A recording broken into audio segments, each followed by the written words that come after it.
तो hi guys, और कैसे हो? सब बढ़िया होंगे, सब अच्छे से होंगे दोस्तों। बढ़िया तैयारी कर रहे होंगे जमकर। तो दोस्तों मैं ऐसे 20 इंपॉर्टेंट क्वेश्चन लाया हूँ। दोस्तों वीडियो को अच्छी तरह से पूरी देखें, क्योंकि ज़िंदगी बदल सकती है वीडियो। तूफानी क्वेश्चन है दोस्तों ये है। आगे बढ़ते हैं। पहला क्वेश्चन है कि अभिप्रेरणा के संदर्भ में प्यास है। तो प्यास आप जानते हो अंतर्नोद है ना। अंतर्नोद ही प्यास है किसके संबंध में? अभिप्रेरणा। अगर बच्चों को अभिप्रेरणा नहीं मिलेंगी तो आगे नहीं बढ़ेंगे। उनको अभिप्रेरणा दी जाती है क्लास के अंदर, और आप भी दीजिएगा दोस्तों। टीचर बनने के बाद बनोगे ज़रूर। अधिगम तक पहुंचने के राजमार्ग को कहते हैं।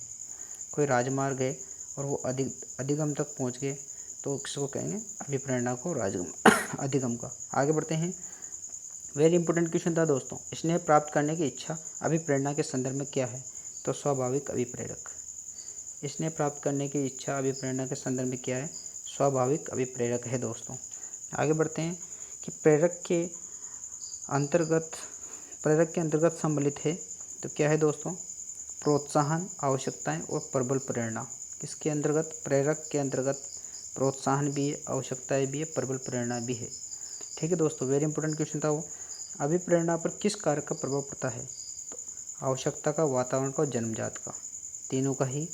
और भी है कारण, सभी का अभिप्रेरणा पर प्रभाव पड़ता है। आप तो तीन, यहाँ तो तीन ध्यान रख लो। आगे बढ़ते हैं कि सीखने की प्रक्रिया में अभिप्रेरणा है।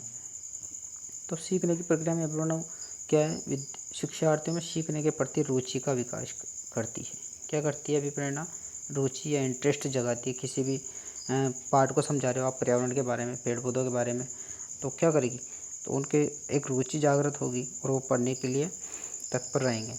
आगे बढ़ते हैं कि अभिप्रेरणा से संबंधित क्रम बताइए। वेरी इंपॉर्टेंट क्वेश्चन है, बार बार एग्जाम में आता है। आवश्यकता, प्रणोद और प्रोत्साहन। आवश्यकता होगी, फिर प्रणोद होगा, फिर प्रोत्साहन मिलेगा। ठीक है दोस्तों, तो ये है अभिप्रेरणा से संबंधित क्रम। तो भूलना नहीं है, एग्जाम में ले जाना। अभिप्रेरणा वो तात्कालिक बल है जो व्यवहार को ऊर्जा प्रदान करता है। क्यों? कौन करता है? किसने कहा? ये वुडवर्थ ने। किसने कहा? अभिप्रेरणा वो तात्कालिक बल है जो व्यवहार या बिहेवियर को ऊर्जा प्रदान करता है, वुडवर्थ का। आगे बढ़ते हैं कि अनुबंधन होने के लिए घटनाओं का क्रम है। तो CS कंडीशनल स्टिमुलस है ना, अनकंडीशनल स्टिमुलस, अनकंडीशनल रेस्पॉन्स। तो ये क्रम ध्यान होना चाहिए आपको, अनुबंधन होने के लिए इन घटनाओं का क्रम। ठीक है दोस्तों, वेरी इंपॉर्टेंट है। पावलोव जी ने कुत्ते प्रयोग किया था ना।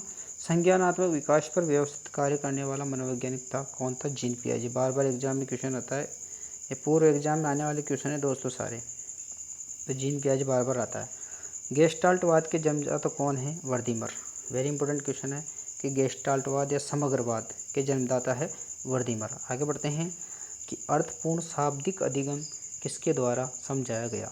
डेविड आउसुबेल भी आता है, फर्स्ट ग्रेड में ज़्यादा आता है। अर्थपूर्ण, आप तो ध्यान रखो, अर्थपूर्ण और डेविड आउसुबेल।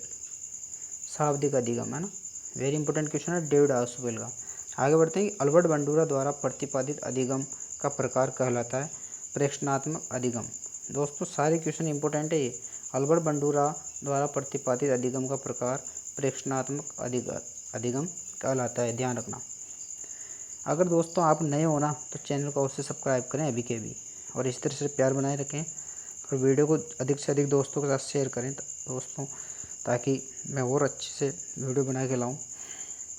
आगे बढ़ते हैं कि एक बालक अधिक सीखता है यदि उसे, अधिक सीखता है दोस्तों सॉरी, क्रिया विधि से पढ़ाया जाए। तो एक बालक अधिक सीख सकता है अगर उसे क्रिया विधि से पढ़ाया जाए, यानी क्रिया करके, हाथ पैरों को हिलाकर कोई भी चीज़ बता रहे हैं, हाथों से बताया है ना, क्रिया विधि से पढ़ाया जाए तो।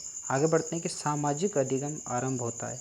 देखो कोई व्यक्ति है, कोई बच्चा है, तो दोनों आपस में बातचीत कर रहे हैं और सीख रहे हैं बातों के माध्यम से, तो संपर्क से। सामाजिक अधिगम संपर्क से दोस्तों। आगे बढ़ते हैं कि अधिगम का सर्वाधिक उपयुक्त उद्देश्य क्या है? व्यवहार का रूपांतरण। सर्वाधिक उपयुक्त उद्देश्य क्या है दोस्तों? अधिगम का व्यवहार का रूपांतरण होगा, तभी वो सीख पाएगा। कोई भी हो, व्यक्ति हो, मनुष्य हो, जानवर हो, ठीक है दोस्तों, सभी। आगे बढ़ते हैं कि संकेत अधिगम के अंतर्गत सीखा जाता है। तो पारंपरिक अनुकूलन, सिग्नल अधिगम है उसके अंतर्गत पारंपरिक अनुकूलन ही सीखा जाता है दोस्तों। वेरी इंपॉर्टेंट क्वेश्चन है कि निर्मितवादी सिद्धांत आधारित शिक्षण का आधार क्या है? करके सीखना। निर्मितवादी सिद्धांत आधारित शिक्षण का आधार क्या है? करके सीखना है दोस्तों। आगे बढ़ते हैं कि पावलोव के शास्त्रीय अनुबंधन में पहले ध्वनि उसके बाद में भोजन प्रस्तुत किया गया। जो पावलोव थे उन्होंने कुत्ते पर प्रयोग किया था और एक घंटी बांधी थी लार के वहाँ, कुत्ते को रोटी भी दी थी, भोजन भी दिया था। तो पहले ध्वनि उसके बाद में भोजन प्रस्तुत किया गया। यही पावलोव का शास्त्रीय अनुबंधन सिद्धांत है, वेरी इंपॉर्टेंट, रट लेना दोस्तों। आगे बढ़ते हैं, ये रूसी मनोवैज्ञानिक है ना। सीखने के नियमों के प्रतिपादक कौन है दोस्तों? थॉर्नडाइक। ठीक है दोस्तों, वेरी इंपॉर्टेंट क्वेश्चन है कि थॉर्नडाइक सीखने के नियमों के प्रतिपादक है। और आप भूलना नहीं, एग्ज़ाम में ले जाना इनको याद करके, ताकि एग्ज़ाम कर पाए और अच्छे से मेहनत करें और इस तरह से प्यार बनाए रखें। मेरे को सभी को, मेरे प्यारे भैया और बहनों सभी को एक भावी अध्यापक बनना है। तो चलते हैं, धन्यवाद दोस्तों पूरी वीडियो देखने के लिए। तो आप चैनल को सब्सक्राइब करें, वीडियो को लाइक करें, क्योंकि इसी तरह की वीडियो मैं लाता रहता हूँ। और प्ले लिस्ट में जाकर आप देखें, बहुत सारी वीडियो मैंने बनाई हैं। तो दोस्तों स्क्रीनशॉट ले लीजिएगा इसका, ताकि आपके भविष्य में ये काम आए, है ना दोस्तों। और आप एग्ज़ाम को जल्दी से करेक्ट कर पाएँ, क्योंकि ये बहुत ही वेरी इंपॉर्टेंट क्वेश्चन है और पूरे एग्ज़ाम में आ चुके हैं दोस्तों ये। ठीक है दोस्तों, मिलता हूँ नेक्स्ट वीडियो में। जय हिंद, जय भारत।